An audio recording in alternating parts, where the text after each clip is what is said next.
आज लेकिन ऑपरेशन सिंदूर के सामने पाकिस्तान ने सरेंडर कर दिया, जिसके बाद दोनों देशों के बीच सीज फायर का ऐलान हो गया। लेकिन इसके साथ भारतीय सेना ने यह भी ऐलान किया कि भविष्य में भी पाकिस्तान की तरफ से कोई दुस्साहस किया गया तो उसका बहुत करारा जवाब दिया जाएगा।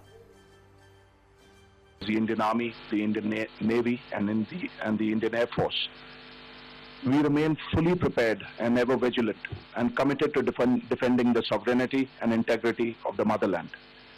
Every misadventure by Pakistan has been met with strength, and every future escalation will invite a decisive response. We remain fully operationally ready to launch whatever operations may be required in defense of the nation. Cease fire तो हो गया, लेकिन समझना यह भी होगा कि क्या क्या बदल जाएगा अब। इस 4 दिन के ऑपरेशन से भारत ने बता दिया कि हर आतंकी हमले को युद्ध की तरह भारत लेगा। यह भी साफ किया कि भारत घुसकर मारने से भी परहेज नहीं करेगा। भारत ने बता दिया कि पाकिस्तान के सैन्य ठिकाने उसके रडार पर हैं। भारत ने यह साफ कर दिया कि पाकिस्तान के चाइनीज हथियार कुछ नहीं कर सकते। भारत ने यह भी बता दिया कि नागरिकों की सुरक्षा के लिए किसी भी हद तक भारत जा सकता है। पाकिस्तान ने आज सिंदूर के सामने जो सरेंडर किया वो नया नहीं है। पहले भी कई बार पाकिस्तान सरेंडर कर चुका है, कभी अमेरिका की मदद से तो कभी अपने देश के 2 टुकड़े कराकर। हम आपको आइए लेकर चलते हैं हमारे दूसरे स्टूडियो में। 1971 का सरेंडर वाला वॉल दिखाते हैं। हम वहां पर लेकर जाएंगे, आपको तस्वीरें दिखाएंगे ताकि एक बार फिर आप 1971 में क्या हुआ था, किस तरह से सरेंडर किया था वो याद करें। और फिर जो आज सीज फायर हुआ है उसमें भी पाकिस्तान की तरफ से लगातार सरेंडर करने की जो गुहार है वो लगाई जा रही थी। और आखिरकार गिड़गिड़ाकर पाकिस्तान यहां तक पहुंचा कि पाकिस्तान ने सरेंडर के लिए, सीज फायर करने के लिए डीजीएमओ को फोन किया। डीजीएमओ को फोन करने के बाद भारत के डीजीएमओ भी उसके लिए तैयार हुए। लेकिन देखिए, ये देखना बहुत जरूरी है, इसे भूलना नहीं चाहिए। 1971 का सरेंडर, ये जो वॉल है ये याद दिलाती है पाकिस्तान को और भारत को भारत की जीत की। और ये जो वॉल है, ये जो हमने गैलरी बनाई है, ये 1971 के सरेंडर की वॉल है। देखिए, यहाँ पर हस्ताक्षर हो रहे हैं। ये हस्ताक्षर किए गए थे उस समय 1971 में। 4 दिन की सैन्य कार्रवाई के बाद सीज फायर के बीच अब उस तस्वीर को देखने की समय है। ये उस तस्वीर को दिखाने का आपको समय है जिसमें दिखता है कि 1971 में दरअसल क्या हुआ था। और अब यहाँ पर भारत ने जब पहलगाम आतंकी हमले के बाद पाकिस्तान को ये साफ कर दिया कि आतंकवाद को भारत किसी भी सूरत में बर्दाश्त नहीं करेगा।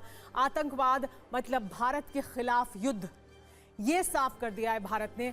जिस तरह का मिलिट्री एक्शन भारत की तरफ से लिया गया पाकिस्तान के खिलाफ, और पाकिस्तान को अब तक ये जरूर समझ आ गया होगा कि पाकिस्तान भारत के सामने किसी भी सूरत में नहीं टिकता है। 1971 की याद ताज़ा है। 1971 के बाद पाकिस्तान बहुत बार ये कह चुका है कि ये एक ऐसी हार थी जिसे पाकिस्तान सामने तो स्वीकार नहीं करता है, लेकिन जाहिर सी बात है जिस तरह की ये हार हुई थी उसके बाद कितने उनके सैनिक भारत के कब्जे में थे जिन्हें भारत ने छोड़ा था। 93,000 सैनिकों को नहीं भूला होगा पाकिस्तान। इस सरेंडर को, इस हस्ताक्षर को नहीं भूला होगा। पाकिस्तान के टुकड़े होने को नहीं भूला होगा।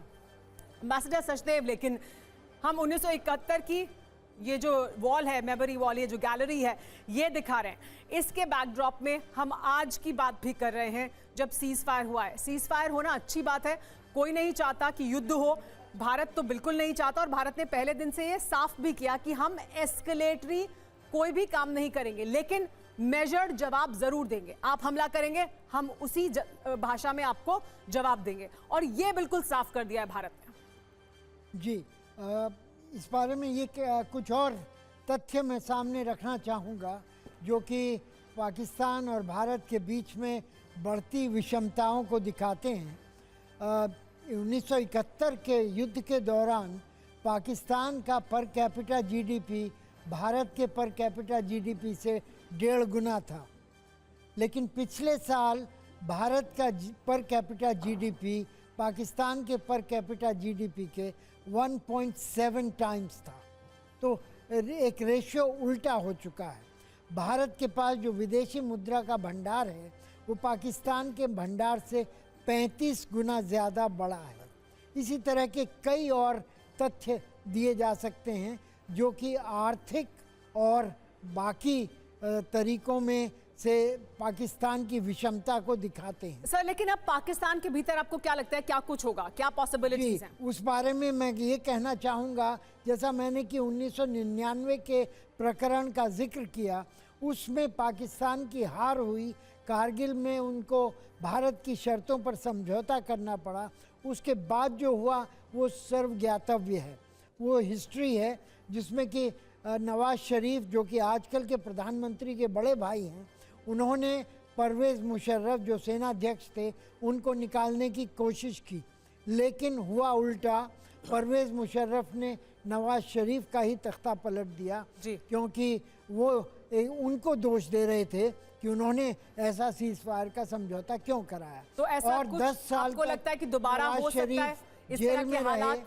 इस तरह के हालात फिर बन रहे हैं सर? आपको लगता है कि इस तरह के हालात बन रहे हैं? क्या फिर इस तरह के कुछ मैं इस बारे में जो परिस्थितियां जो बदल रही हैं उसके बारे में अटकल नहीं लगाना चाहूँगा, लेकिन कोई ना कोई पक्ष को दोनों में से ये इसका जो हार हुई है, जो पराजय हुई है, इसका जिम्मेदारी लेनी पड़ेगी। अमिताभ जी, आपका इस पर क्या कहना है? आपको क्या लगता है इस पूरे घटनाक्रम के बाद, इस सीज फायर के बाद पाकिस्तान में क्या हो सकता है, क्या पॉसिबिलिटीज आपको दिखाई देती है?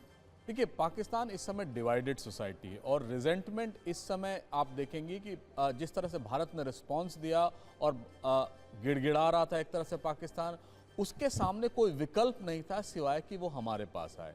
और पाकिस्तान में इस समय डिविजन्स बहुत हैं। अगर आप ध्यान से देखें तो मिलिट्री ही एक इंस्टीट्यूशन है पाकिस्तान में जो बची हुई थी, जो क्रेडिबल इंस्टीट्यूशन मानते थे, वो भी अब ध्वस्त होने जा रही है, क्योंकि इन्होंने दिखा दिया कि वो सस्टेन नहीं कर पाते। आप बताइए, 4 दिन में वो सस्टेन नहीं कर पाए, बड़ी बड़ी बातें करी, बड़ी बड़ी डींगे हाँ की, हम खून की नदियां बहा देंगे, क्या करेंगे। और जब वो युद्ध शुरू हुआ और जब हमारा कॉन्फ्लिक्ट इस लेवल पे आने लगा कि शायद लगा कि अब एस्केलेट होगा और भारत को उसका प्रतिकार करना पड़ेगा, उसी समय इन्होंने अपना कदम वापस ले लिया। और मैं ये भी बता दूं कि जिस तरह के हालात उत्पन्न हो रहे हैं पाकिस्तान में, मुझे लग रहा है बहुत जल्दी जो ये जिहादी जनरल हैं असीम मुनीर, उनको भी हटना पड़ेगा। और आने वाले दिन में अगर पाकिस्तान ऐसी दुस्साहस करता है जैसा पहलगाम में उसने किया है, तो भारत उसका मुंह तोड़ जवाब तो आपके मुताबिक आसिम मुनीर की छुट्टी हो सकती है, हटना पड़ सकता है, उनके खिलाफ जो सेना के भीतर भी आवाजें हैं वो और बुलंद हो सकती हैं। आंचल मल्होत्रा जी, आपके मुताबिक क्या, मैं संक्षेप में सर आपसे जानना चाहूंगी कि क्या आपको लगता है कि इसके रिपरकशंस पाकिस्तान में किस तरह से हो सकते हैं? देखिए, जो अमेरिकन की मध्यस्थता की हम बात कर रहे थे, तो अमेरिकन जानते हैं कि पावर सेंटर कहाँ है। इस पूरी बातचीत, इस पूरे सीज फायर में उन्होंने आसिम मुनीर को इन्वॉल्व किया, उन्होंने आसिम मुनीर से भी बात की है, सिविलियन गवर्नमेंट के अलावा। तो ये सब उसकी सहमति से हुआ है। तो आसिम मुनीर की तरफ से तो मुझे नहीं लगता कि सिविलियन गवर्नमेंट के खिलाफ वो कोई वैसी बात दोहराएगा जो परवेज़ मुशर्रफ ने 99 कारगिल के बाद किया था। ऑलरेडी पावर में है। अब ये इस पूरे एपिसोड से उस डेफिनेटली एक्सपोज हुई है पाकिस्तान की आर्मी।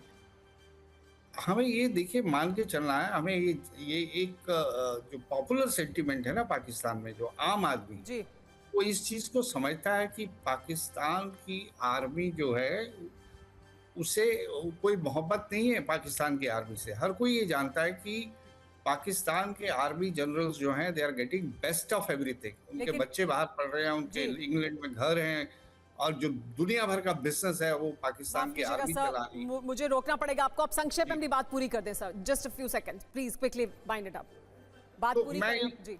जी नहीं, मैं ये कहना चाह रहा था कि हमें अगले कुछ दिन देखना पड़ेगा कि इसका क्या असर पड़ता है। ठीक है, यानी पाकिस्तान के लोगों को ऐसा नहीं है कि बहुत मोहब्बत है सेना से, मजबूरी है उनकी, लेकिन इसका क्या नतीजा होगा पाकिस्तान देश में, क्या शहबाज के ऊपर इसका ज्यादा कोई असर पड़ता हुआ दिखाई देगा या आसिम मुनीर के लिए मुश्किल और ज्यादा होगी? लेकिन पाकिस्तान में हालात जरूर कुछ ना कुछ बदलेंगे, इसका जरूर वहां कोई ना कोई असर जरूर होगा। आप सबका बहुत शुक्रिया हमारे साथ जुड़ने के लिए।